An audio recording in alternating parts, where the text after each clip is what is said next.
गोव्याच्या निसर्गरम्य कुशीत वसलेलं कवळे गाव आणि तिथेच अनुभवता येते श्री शांतादुर्गा देवीच्या वास्तव्याची अलौकिक अनुभूती. स्कंद पुराणानुसार जेव्हा भगवान शिव आणि विष्णू यांच्यात महाभयंकर युद्ध पेटले तेव्हा विश्वाच्या कल्याणासाठी आदिशक्तीने शांतादुर्गा रूप धारण केले. देवीने तिच्या उजव्या हाताने विष्णूंना आणि डाव्या हाताने शिवाला शांत केले. म्हणूनच येथील अद्वितीय मूर्तीच्या दोन्ही हातात शिव विष्णूंचे प्रतीक असलेले सर्प पाहायला मिळतात.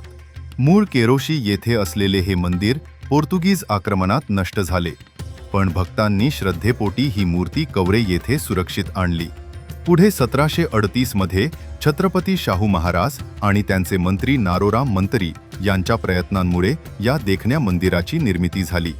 या मंदिराचे सौंदर्य म्हणजे भारतीय आणि पाश्चात्य वास्तुकलेचा एक अद्भुत संगम.